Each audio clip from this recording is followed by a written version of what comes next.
Hello friends, welcome to അലൻസാഗ vlogs. കഴിഞ്ഞ ദിവസം നമ്മളൊരു ക്രിസ്മസ് ഫ്രെയിമിൻ്റെ വീഡിയോ ഇട്ടിട്ടുണ്ടായിരുന്നു. ഇന്നും ഏകദേശം അതിനോട് സിമിലർ ആയിട്ടുള്ളൊരു ക്രിസ്മസ് ഫ്രെയിം തന്നെയാണ് നമ്മൾ ഉണ്ടാക്കുന്നത്. അതിനായിട്ട് ഇന്നും നമ്മളൊരു ഫോട്ടോ ഫ്രെയിമിൻ്റെ ബോർഡ് എടുത്തിട്ടുണ്ട്. അതിനകത്തേക്ക് നമ്മൾ കുറച്ച് വിറക് എന്താ പറയുക, അതിനെ ചെറിയ ചുള്ളിക്കഷ്ണങ്ങളില്ലേ, അത് ഒട്ടിച്ചു കൊടുക്കുകയാണ്. ഇന്ന് നമ്മളൊരു ക്രിസ്മസ് ട്രീയുടെ ഫ്രെയിമാണ് ഉണ്ടാക്കുന്നത്. സോ അതുകൊണ്ട് തന്നെ ഏകദേശം ഒരു ട്രീയുടെ ഷേപ്പിലായിരിക്കണം നമ്മൾ ഈ ചില്ല കഷ്ണങ്ങൾ ഒട്ടിച്ചെടുക്കേണ്ടത്. കുറച്ച് ഉണക്ക ചില്ല കമ്പുകളായിരിക്കും ഇതിന് കുറച്ചും കൂടി നല്ലത്, കാണാനും ഭംഗി. ഞാനിത് കഴിഞ്ഞ ദിവസം ബീച്ചിൽ പോയപ്പോൾ എനിക്ക് അവിടെ നിന്ന് കിട്ടിയതാട്ടോ. അതുകൊണ്ട് തന്നെ ഈ കമ്പുകൾക്ക് വലിയ കട്ടിയൊന്നും ഉണ്ടായില്ല, സിമ്പിളായിട്ട് ഒട്ടിക്കാൻ പറ്റും. പിന്നെ ഇതിന് ഹോട്ട് ഗ്ലൂ തന്നെയാണ് നല്ലത്, എങ്കിലേ അത് വേഗം ഒട്ടുള്ളൂ. പിന്നെ നമുക്കിതുപോലെ ഫ്രെയിമിലല്ലാതെ ഡയറക്റ്റ് വോളിലും ഇത് ചെയ്യാം. പിന്നെ ഇതിന് ചുമരിലൊക്കെ ഡയറക്റ്റ് ഒട്ടിച്ചാൽ വീണ്ടും ഞാൻ തന്നെ അതൊക്കെ ക്ലീൻ ആക്കണം എന്നുള്ളതുകൊണ്ട് ഞാനിപ്പോൾ ഫോട്ടോ ഫ്രെയിമിൽ തന്നെയാണ് ഒട്ടിക്കുന്നത്. നിങ്ങൾക്ക് വേണമെങ്കിൽ ഇത് ഡയറക്റ്റ് നിങ്ങളുടെ റൂമിൻ്റെയോ അല്ലെങ്കിൽ ഹോളിൻ്റെയോ ഒക്കെ ചുവരിൽ ഒട്ടിച്ച് ഇങ്ങനെ ട്രീ ഉണ്ടാക്കാം. പിന്നെ കുട്ടികൾ ഇത് ചെയ്യുമ്പോൾ വീട്ടിലുള്ള മുതിർന്നവരോട് ചോദിച്ച് അനുവാദം വാങ്ങിയിട്ട് മാത്രം ഇതൊക്കെ ചെയ്യുക, വീടിൻ്റെ വോളിൽ ചെയ്യുകയാണെങ്കിൽ. എൻ്റെ അച്ഛനൊക്കെ ഒരു പെൻസിൽ കൊണ്ട് പോലും ഞങ്ങളെ ചുവരിൽ വരയ്ക്കാൻ സമ്മതിക്കില്ലായിരുന്നു. അറിയാതെ ഞാനൊരു പെൻസിലിൻ്റെ വര ഏതെങ്കിലും ചുവരിൽ കണ്ടാൽ അന്ന് എൻ്റെയും എൻ്റെ അനിയൻ്റെയും കാര്യം കഴിഞ്ഞു.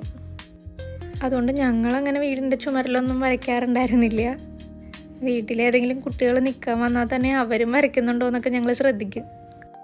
കാരണം അച്ഛൻ്റെ നിന്ന് ചീത്തേക്കുന്നത് എനിക്കും അനിയനായിരിക്കും. അപ്പം നമ്മളത് ആ ചില്ല കഷ്ണമൊക്കെ ഒട്ടിച്ച് കഴിഞ്ഞു.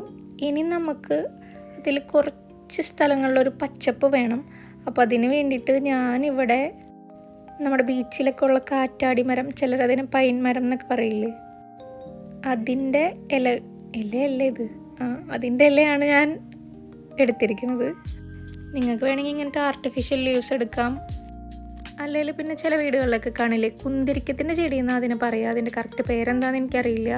നമ്മൾ ക്രിസ്മസിനൊക്കെ ക്രിസ്മസ് ട്രീ ആയിട്ടൊക്കെ അത് ഉപയോഗിക്കാറുണ്ട്. ആ ചെടിയുടെ ലീവ്സ് എടുത്താലും മതി. അതാകുമ്പോൾ കറക്റ്റ് ഇതിൻ്റെ ഗ്യാപ്പിൽ ഇങ്ങനെ നിരത്തി നമുക്ക് വെക്കാൻ പറ്റും. ഇതുപോലെ നമുക്ക് പിന്നെ വെട്ടി കൊടുക്കേണ്ടതൊന്നും വരില്ല. ഇതിപ്പോൾ അങ്ങോട്ടും ഇങ്ങോട്ടും ഇങ്ങനെ പൊന്തിക്കൊക്കെ ചെയ്യുന്നുണ്ട്. സോ അതുകൊണ്ട് എനിക്കിതൊക്കെ കഴിഞ്ഞിട്ട് അതൊന്ന് വെട്ടി ലെവലാക്കേണ്ട വന്നു. അപ്പോൾ ഞാൻ പറഞ്ഞ പോലെ കുന്തിരിക്കത്തിൻ്റെ ചെടിയാണെങ്കിൽ നമുക്കതിൻ്റെ ലീഫ് കറക്റ്റായിട്ട് ആ ചില്ലകളുടെ ഗ്യാപ്പിലായിട്ട് ഒട്ടിച്ചു കൊടുക്കാൻ പറ്റും. പിന്നെ ഞാനിവിടെ ട്രീയൊക്കെ ഡെക്കറേറ്റ് ചെയ്യുന്നൊരു ബോൾ എടുത്തിട്ടുണ്ട്. ആക്ച്വലി അതിൻ്റെ പകുതി മതിയായിരുന്നു, ഞാനത് പൊട്ടിക്കാൻ നോക്കിയിട്ട് നടക്കാത്തതുകൊണ്ടാണ് അത് ഫുള്ളായിട്ട് അവിടെ വെച്ചിരിക്കുന്നത്.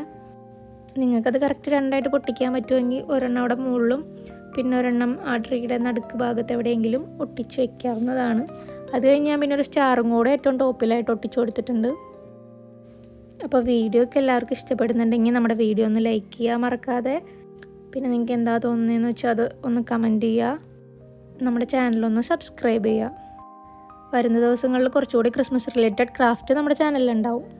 പിന്നെ ഞാൻ ബീച്ചിലുള്ള പൈൻ മരത്തിൻ്റെ ആ കായയും കൂടി ഇതിനകത്ത് ആഡ് ചെയ്ത് കൊടുക്കുന്നുണ്ട്. പിന്നെ ബെറി ബോൾസ്, ഇത് ആർട്ടിഫിഷ്യലാണ്, ഞാൻ ബ്രോഡ്വേയിൽ നിന്ന് വാങ്ങിയതാണ്. ഇതുകൂടി ഇടയ്ക്കൊന്ന് ഫില്ല് ചെയ്ത് കൊടുക്കുന്നുണ്ട്. ആദ്യം ഞാൻ ഇതിൻ്റെ ഫ്രെയിം ആഡ് ചെയ്ത് കൊടുക്കണ്ടെന്നാണ് വിചാരിച്ചത്. പിന്നെ എനിക്ക് തോന്നി ഇതിൻ്റെ ഫ്രെയിം വെക്കുന്നത് തന്നെയായിരിക്കും ഇതിന് കുറച്ചുകൂടി കാണാൻ ഭംഗി. അങ്ങനെ ഞാൻ ഫ്രെയിമൊക്കെ വെച്ചു. പിന്നെ ഒരു LED ലൈറ്റ് കൂടി ആഡ് ചെയ്ത് കൊടുത്തിട്ടുണ്ട്.